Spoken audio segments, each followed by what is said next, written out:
नमस्कार भाई और बहनों, आप देख रहे हैं YouTube चैनल परवरिश विद प्रभा सिंह। भाई और बहनों, पोस्टर ट्रैकर की बिग अपडेट आ गई है। KYC करना हुआ बहुत ही आसान। जी हाँ भाई और बहनों, अब पोस्टर ट्रैकर में आप बहुत ही आराम से और बहुत ही आसानी से KYC कर पाएंगे। जब आप लाभार्थियों की KYC करते थे तब वहाँ पर एक कैप्चा भरने के लिए आता था और हमारी बहुत सारी बहनों को और उनकी हेल्प करने वाले भाई या बच्चे, उन सब को बहुत दिक्कत होती थी कैप्चा भरने के लिए, क्योंकि KYC हम करने लगते थे तो KYC के समय एक कैप्चा आता था जो कि रेड कलर में लिखा हुआ होता था और उस कैप्चे को उसी के बगल में खाली बॉक्स होता है, उसमें उस कैप्चे को भरना होता था और कैप्चे को भरने के लिए बहुत ही सावधानी पूर्वक भरा जाता था। उसमें से जो स्पेलिंग और पर रहते थे, जो डिजिट होते थे उनको बड़ी ही सावधानी से भरा जाता था। जो कैपिटल लेटर में होता वो कैपिटल लेटर में, जो स्मॉल लेटर में होता वो स्मॉल लेटर में। और इसी कैप्चे को भरने में बहुत सी बहनों को और भाइयों को बड़ी दिक्कत आ रही थी, क्योंकि जब कैप्चा गलत भरा जाता था तो फेल हो जाता था, री कैप्चा भरने के लिए आ जाता था। और बहुत सारी बहनों को जिनकी एज हो चुकी है या नहीं भी एज हो चुकी है, अच्छे से कैप्चा दिखाई भी नहीं देता था। और बहुत सी बहनों का मेरे नंबर पर मैसेज भी आता था कि क्या कैप्चा को कुछ ऐसा नहीं हो सकता कि कैप्चा और डार्क दिखे, जिसकी वजह से हम लोग अच्छी तरह से देख पाएँ, या कैप्चे में अच्छे से क्लियरिटी होनी चाहिए जो कि अच्छे से दिखाई दे, नहीं तो कैप्चा बार बार फेल हो जाता है और हम लोगों को बड़ी दिक्कतें आती हैं। तो इन सब चीज़ों का अब हो चुका है समाधान भाई और बहनों। अब KYC करेंगी तो वहाँ पर कैप्चे के ऑप्शन को हटा दिया गया है।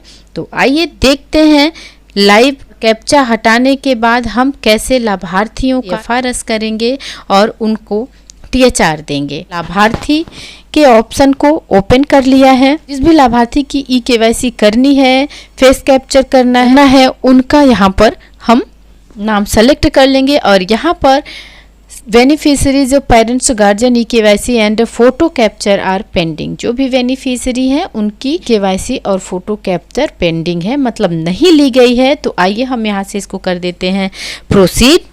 और यहाँ ऊपर आपको स्पष्ट दिख रहा है कि जो भी लाभार्थी के गार्जियन हैं उनका नाम यहाँ पर दिया गया है।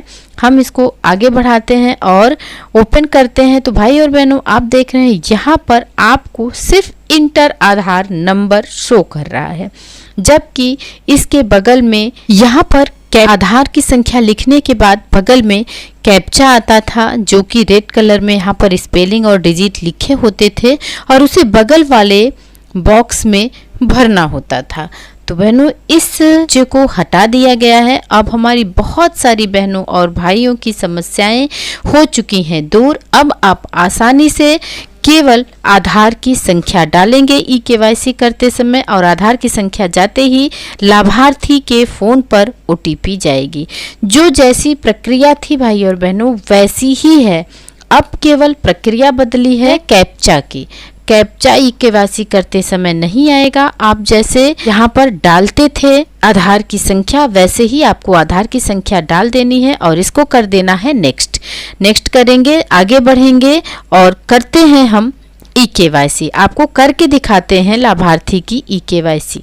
किसी भी लाभार्थी को आप यहाँ से सेलेक्ट कर लीजिए जिसका भी आपको KYC करना है। तो हम चलेंगे डेली ट्रैकिंग में, डेली ट्रैकिंग में ही जाएंगे तभी तो THR वितरित करेंगे, और THR वितरित करेंगे तो हमें KYC और FRS करना ही होगा, तभी हम THR को वितरित कर पाएंगे लाभार्थियों में। THR और HCM के ऑप्शन को क्लिक करेंगे, हम लाभार्थी के ऑप्शन को क्लिक करेंगे और इस एरो द्वारा आगे बढ़ेंगे। बाद बेनिफिशियरी पेरेंट्स और गार्जियन की KYC यहाँ पर पेंडिंग है, इसलिए अब हम इसको आगे बढ़ाते हैं, मतलब प्रोसीड करते हैं। पर देख रहे हैं यहाँ से हम इसको प्रोसीड करेंगे, मतलब आगे बढ़ाएंगे। अब आप देख रहे हैं भाई और बहनों कि यहाँ पर आधार डालने के लिए तो आया है, पर यहाँ पर कोई कैप्चा नहीं है। अब हमें कोई कैप्चा नहीं भरना है, यहाँ केवल आधार की संख्या आप लोगों को डाल देनी है। आधार की संख्या डाल करके यहाँ से इसको हम कर देते हैं नेक्स्ट। आप लोगों को ग्रीन कलर की लाइन में सफेद रंग का लिखा हुआ दिख रहा होगा, जिसे हम नेक्स्ट करेंगे। और अगला यह पेज ओपन होगा इस तरह से। और यहाँ आप देख रहे हैं कि OTP की मांग हो रही है, मतलब eKYC करने के लिए आपको लाभार्थी के मोबाइल से OTP लेनी होगी। जो भी मोबाइल नंबर लाभार्थी का आधार से लिंक होगा उसी नंबर पर OTP आएगा और यहाँ पर 4 डिजिट भी दिए होते हैं। बहनों, आप लोगों को अब तो इन सब चीजों की जानकारी अच्छे से हो गई होगी। और इसके बाद हम इसको कर देते हैं कंटिन्यू। इस तरह से पेज ओपन होगा और यहाँ से करेंगे इसको अलाउ। आप देख रहे हैं कि लाभार्थी की eKYC कंप्लीटेड सक्सेसफुली हो चुकी है। लाभार्थी की eKYC हो चुकी है। अब हम प्रोसीड करेंगे फोटो कैप्चर करने के लिए। यहाँ से आगे बढ़ेंगे, इसको एक्सेप्ट करेंगे और आप देख रहे हैं कि आपका कैमरा तैयार है फोटो कैप्चर करने के लिए। और लाभार्थी को आप दीवार के सामने खड़ा कीजिए और दीवार के पीछे कोई भी ऑब्जेक्ट ना हो, वहाँ कोई और दूसरी तस्वीर ना लगी हो, लाभार्थी अकेले खड़ा हो, इस बात का ध्यान रखना है। और जब यहाँ पर सर्कल ग्रीन कलर में बन जाएगा और यहाँ आई ब्लिंक और स्ट्रेट फेस लिखा हुआ जो है वो ग्रीन कलर का हो जाएगा, तो आप समझ लीजिए कि इमेज ले ली गई है। और आप फोटो वेरीफाई करने के लिए यहाँ पर ये ऑप्शन आएगा, आप उस ऑप्शन से वेरीफाई कर लीजिए। और फोटो वेरीफाई होने के बाद आप पोस्टर ट्रैकर में THR जिस तरह से भरते हैं भाई और बहन, THR को भर दीजिए। तो उम्मीद करती हूँ वीडियो आप लोगों को अच्छी लगी होगी। फिर मिलते हैं अगले वीडियो में। नमस्कार भाई और बहनों।